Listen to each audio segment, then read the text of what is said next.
Caderno 2 está no ar mais uma vez, hoje para um papo sobre cinema com o maior especialista que a Paraíba tem no ramo, professor João Batista de Brito.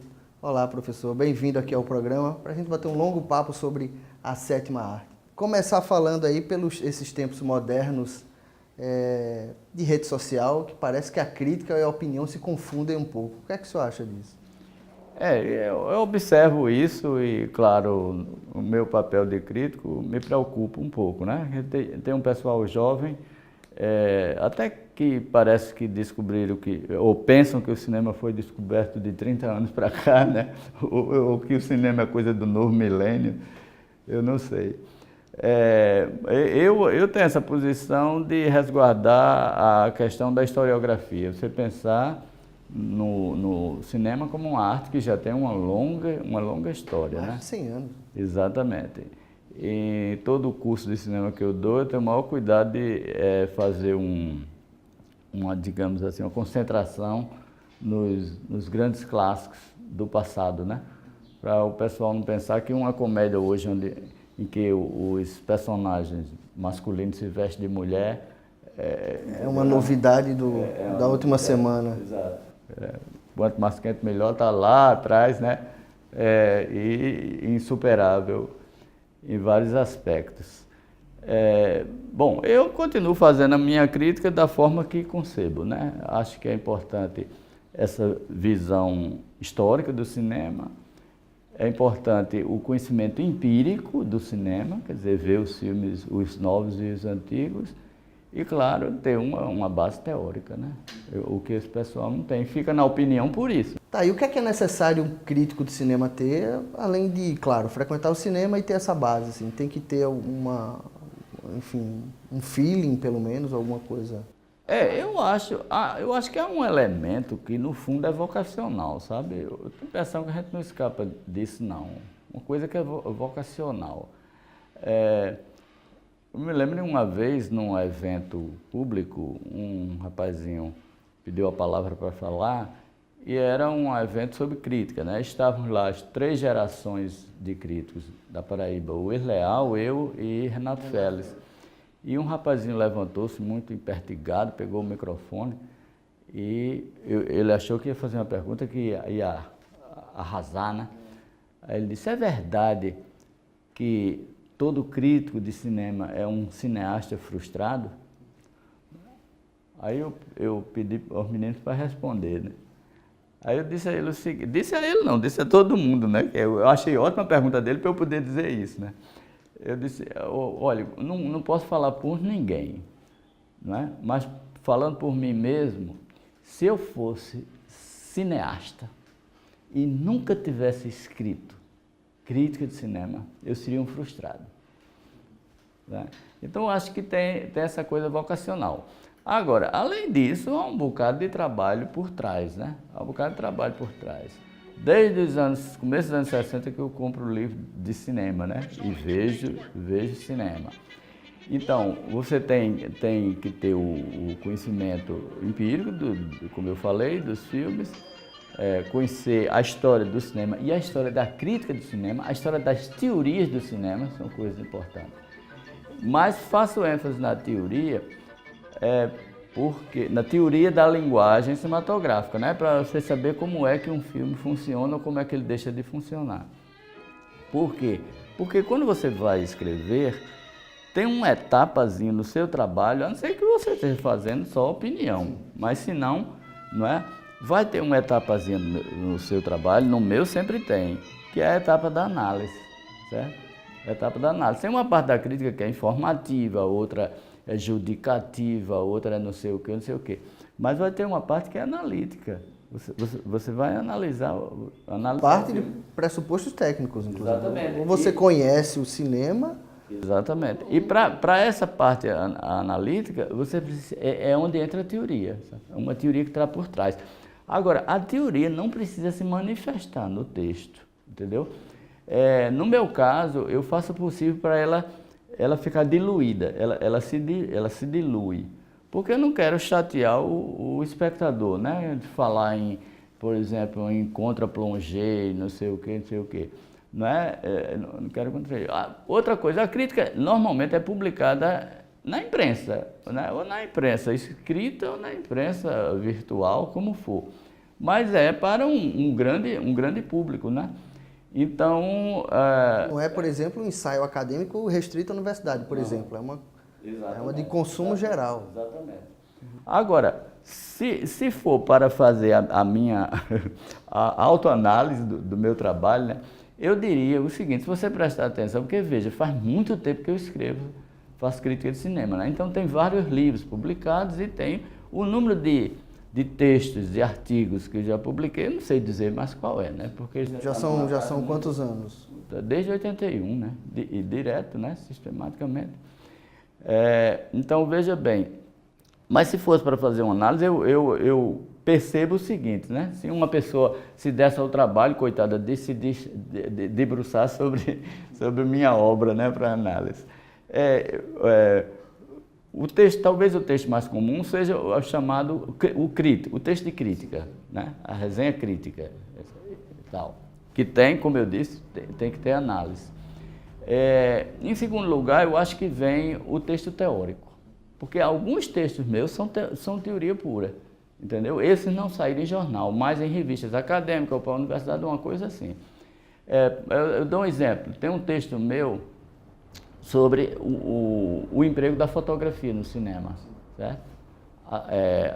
Ataque, compensação e contraluz é o título. Pois bem, então é um ensaio, na verdade, teórico enorme sobre o que é que acontece do ponto de vista fotográfico no filme, certo?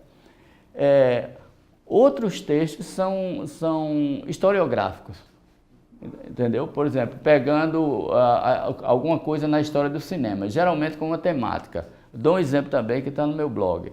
Um texto que eu fiz que se chama Quando o Amor Não Ousava Dizer Seu Nome. É um texto sobre a homossexualidade no cinema.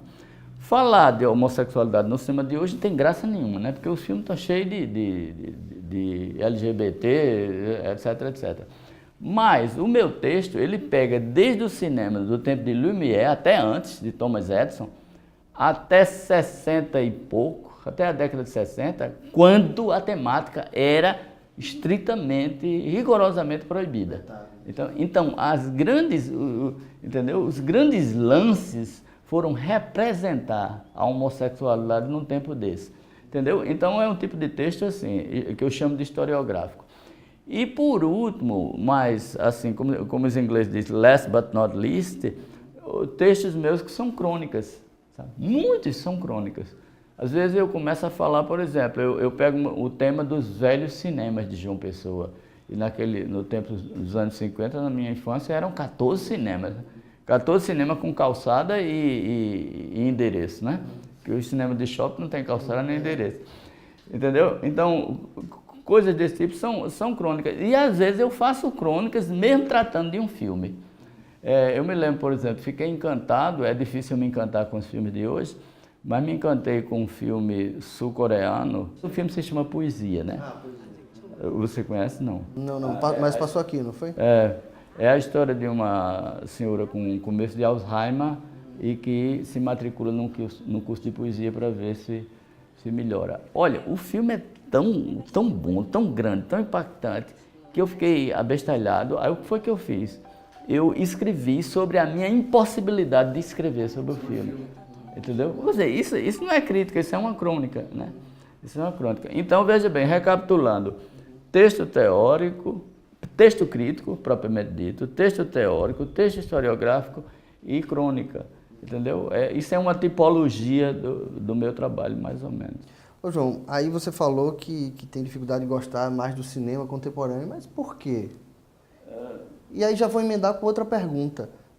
Você acabou de citar um filme asiático e me parece que o cinema americano, que já foi glorioso no passado, parece que ele perdeu muito dessa característica e o cinema hoje encontra no Irã, encontra na Ásia, né? Você vê pelos filmes estrangeiros aí um pouco dessa essência do cinema de arte que o americano talvez um dia tenha tido e hoje meio que se perdeu aí, virou blockbuster. Você já respondeu metade da pergunta. Mas Sobre essa questão, eu diria o seguinte, veja bem, hoje não se fazem mais grandes filmes como Casablanca, Cantando na Chuva, sabe como é? Cidadão Kane, etc. Tem um crítico francês que fez uma colocação que eu gostaria que tivesse sido minha. É o Brion, estou esquecido do primeiro nome dele. Ele diz o seguinte, que aquele período da Hollywood clássica, que vai dos anos 30, 40, 50, certo? Ele disse que aquele período, em qualidade e quantidade, na história da arte, das artes da humanidade, equivale ao Renascimento italiano. O impacto. Então, é o impacto que causou a extensão da coisa e a qualidade da coisa, né? E a qualidade da coisa. Então, hoje eu vejo dificuldade, sabe, de encontrar filmes, entendeu, que sejam grandes como aqueles filmes daquela época. Mas, justamente, você respondeu parte da pergunta. O cinema americano hoje não é grande coisa em relação a essa produção aqui. E você vai encontrar nas outras cinematografias pequenas, obscuras, né? O cinema americano às vezes tenta, né? Por exemplo, La La Land é uma tentativa, mas nada do que já foi feito antes, por exemplo. Eu gosto de Birdman, por exemplo, que é um filme americano que procura meio que sair da linha. A gente elenca, né? São poucos. Tim Burton, os irmãos Coen, né? O James Cameron, né?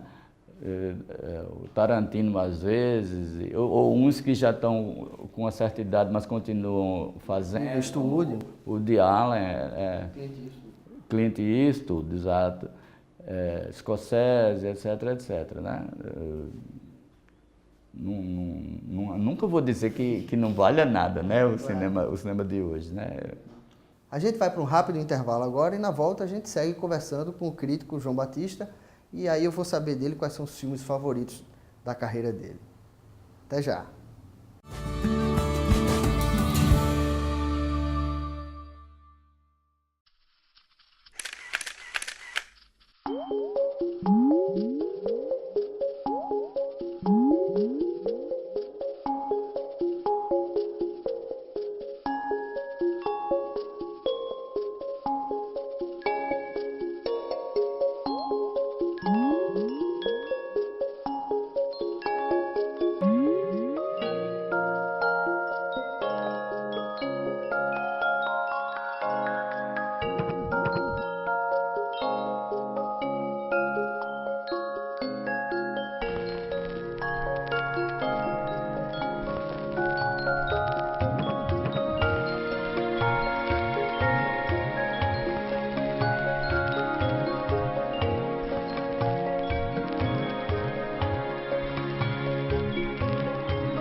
Pode falar, pode chamar. Cultura, Saúde, mobilidade, justiça, segurança, trabalho, respeito, educação, sustentabilidade. Queremos escutar você e fazer mais pela nossa cidade. É eficiência, transparência e compromisso. É a Casa do Povo. Câmara Municipal de João Pessoa. O lugar para a sua voz falar mais alto.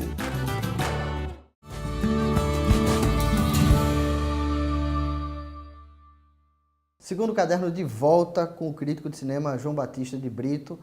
Ô, João, eu queria saber de você, você continua escrevendo, pelo menos com muita frequência, e num blog, né? Como é esse exercício de escrever em blog, você que vem do impresso? Eu estive muito tempo como colaborador de Caderno 2, né?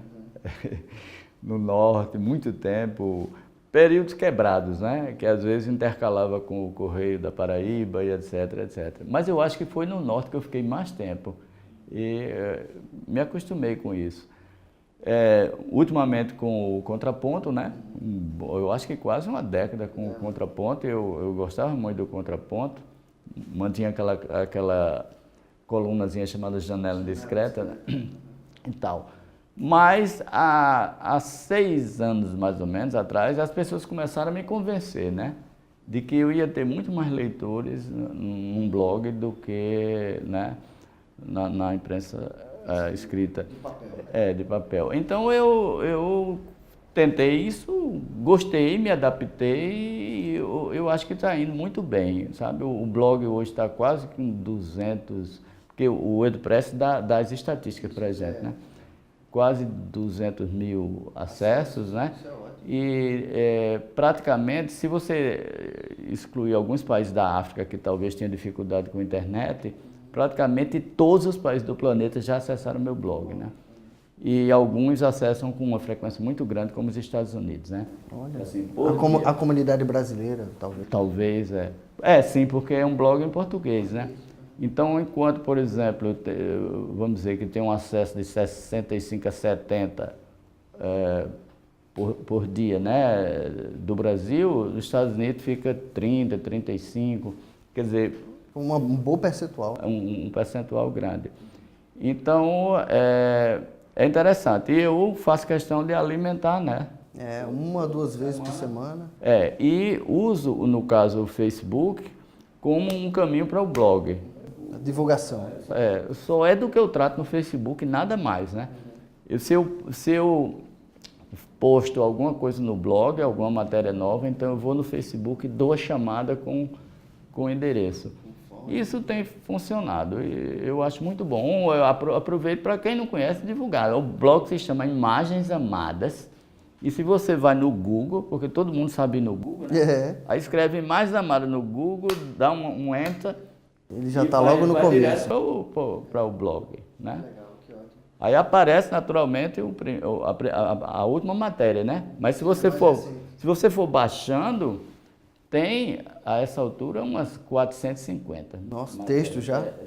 Entre crônicas e críticas. Crônicas e críticas. Sem contar que também tem os livros, né? Tem 5 livros meus lá em PDF. Que coisa legal. Então, realmente, lá é a fonte de todos os seus textos.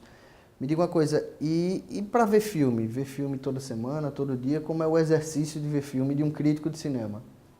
Eu não vou ao cinema sempre, né? Depende da programação, depende do interesse, etc, etc. Mas eu vejo filme todo dia, praticamente, né? Vejo na televisão, né? Ou canais que exibem filmes interessantes, ou então eu cato mesmo, às vezes eu ligo o meu notebook, a tela, né? Transforma a sua TV numa Smart TV. Exatamente. Então eu vejo muito filme do YouTube, eu vejo muitos clássicos. O YouTube é muito bom nesse gênero noir, que eu adoro. Eles têm muito. Só tem um problema, a maior parte é sem legenda, né? Mas aí eu falo inglês, não tem problema nenhum. E o Netflix, o que é que você acha dele? O Netflix... Você ganhou uma assinatura, eu sou... Ganhei uma assinatura. Quem instalou no meu notebook, sintomaticamente, foi meu neto, que tem 8 anos, né? E eu não sabia instalar e ele ficou me explicando tudinho. Então, é muito bom. Você tem muita coisa para ver, tem muito filme bom, entendeu? Mas tem esse problema, eles têm uma lacuna com o passado, não é? Quando você vai no menu deles, né? Onde você vê clássico, há pouquíssimos clássicos, né? Eu contei lá nos dedos, né? O passado do Netflix é muito recente. Exatamente. Então tinha 5 ou 6 clássicos. Mas o que eu achei mais drástico foi porque ele tem, no menu, tem uma indicação assim, filmes no ar, né? Eu fui no ar. Não tem nada. Tem um bocado de filmes recentes, policiais, etc. Mas não, a rigor não tem nenhum filme no ar. Por quê? Porque o filme no ar é historicamente datado. Ele começou em 45 com Relíquia Macabra e praticamente terminou em 58 com como é, A Marca da Maldade do Ação. Ele é datado, né? E ele tem características estilísticas, né? O uso da fotografia, a temática, a femme fatale, o crime. Né? Então, não tem nada, não tem nenhum no ar no Netflix, apesar de estar lá. E aí, falando em Netflix, né?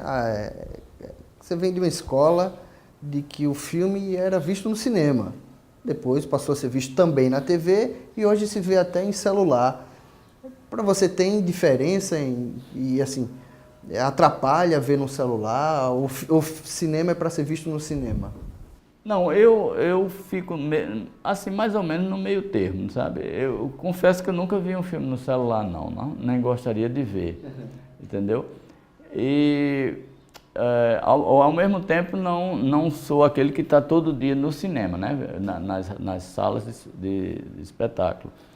Mas uma televisão com uma boa qualidade, com um bom tamanho de tela, resolve um bocado, né? Eu, pelo menos, atualmente é onde eu mais vejo filme.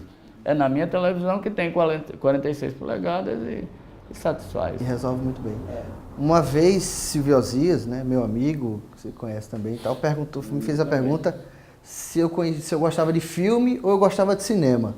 E aí eu disse, bem, eu gosto de filme, isso já tem um tempo, mas estudo para gostar de cinema em breve, tanto que estou estudando até hoje.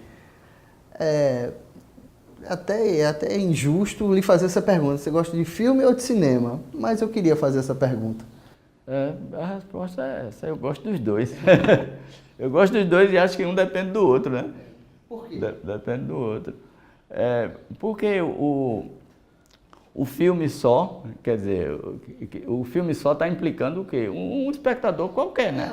O espectador, mais entretenimento. o espectador comum, aquele ingênuo que, né?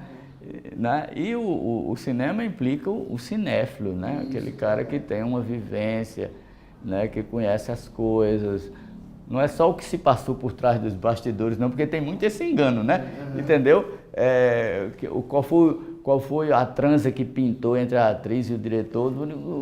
Não é isso, cinefilia não é isso, não é isso, né? Outras histórias, né?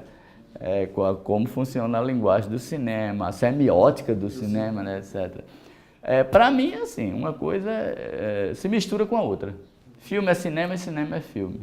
Você já parou alguma vez para pensar, por exemplo, qual seria o seu guilty pleasure? Guilty pleasure é um termo que se usa muito nos Estados Unidos, que é aquele filme que não tem qualidades suficientes para se tornar um grande filme, mas a gente acaba gostando. Por exemplo, eu vou confessar um guilty pleasure meu. Primeiro, Transformers, que todo mundo fala muito mal. Eu vi, me diverti, achei bacana. Uma espécie de guilty pleasure. Você tem um guilty pleasure, assim? Eu sei que eu peguei meio de surpresa. Você me pegou de surpresa. Eu teria que pensar, talvez Vampiros de Alma seja um deles. Que é um filme B de ficção científica, né? Acho que dos anos 50. Eu acho que é por aí, Agora, se você me permitir sair do guilty pleasure para os xodóis, né? Sim. Os xodóis também são um pouco guilty pleasure. São um pouco guilty pleasure. Sabe por quê? Veja bem, quando me perguntam quais são os seus 10 filmes preferidos, né? Esse número 10 como é que se diz? Simbólico, né? Entre os cinéfilos. Então, o que acontece? Se for uma pessoa desconhecida, eu sempre me dou o trabalho de dar uma explicação. Quer dizer, se eu fosse citar os 10 grandes filmes da história do cinema, os que fizeram a linguagem do cinema, etc., seria uma coisa. Né? Eu ia dizer Nascimento de uma Nação, Encouraçado Potemkin, etc. Porque aí é o crítico João Batista que tá elegendo. Mas e o João Batista? Exatamente. Então, veja bem, aí eu disse, olha, o que eu quero lhe dar, os meus 10, são meus 10 xodóis. Sim, então, que não são necessariamente os mais importantes. Então, não é um pouco guilty pleasure também? Tem razão, né? É um pouco guilty pleasure, né? Mas agora eu fiquei curioso para saber quais são os xodóis, então. Certo. Então vamos lá, né? Eu vou tentar... Pelo menos 5, né? Os 5 primeiros. Não, acho que dá para dizer os 10 em ordem cronológica, porque eu estou acostumado com eles na minha cabeça, né? Começa com Desencanto, né, do David Lean, 45. 46 vem A Felicidade Não Se Compra. Em 49, Tarde Demais, do William Wyler, com Olive de Havilland, Montgomery Clift. Eu estou dando esses dados para não confundir com Tarde Demais para esquecer que é outro filme. 49, né? 51, Um Lugar ao Sol, George Stevens. 52, Matar ou Morrer, do Fred Zinnemann. Clássico faroeste. 54, Janela Discreta, Hitchcock. 55, Vidas Amargas, do Elia Kazan. 57, Noite de Cabiria, do Fellini. 60, Se Meu Apartamento Falasse, do Billy Wilder. E fez com 62 com O Homem que Matou o Fascínio, do John Ford. Todos os grandes diretores da época estão aí, né? Todos eles. E você costuma rever muito um filme favorito como esses aí, por exemplo? Muito, muito, muito. O que é muito? Quantas vezes, por exemplo? Olha, o que é que você mais viu aí? Olha, eu não sei dizer quantas vezes eu vi Desencanto, ou Matar ou Morrer, ou Janela Discreta, porque já passou de 20 vezes, né? Então Parou de contar, né? Quando chegou 20, parou de contar. Eu parei de contar. Agora, coincidentemente, deve ser Matar ou Morrer o que eu mais vi por uma razão, porque quando eu dei cursos dei várias vezes cursos de cinema em pós-graduações, então eu incluía Matar ou Morrer no programa. A resultado, eu via mais ainda do que os outros, sabe? Porque eu estava vendo profissionalmente para discutir com o pessoal. Então deve ser o que eu vi mais. Mas esses filmes eu sei praticamente decorados, tudo, sabe? Às vezes Todas as falas. Todas as falas e as situações. Bem, agradecer aqui ao professor João Batista. A gente termina mais um segundo caderno e aguarda que semana que vem tem mais. Tchau!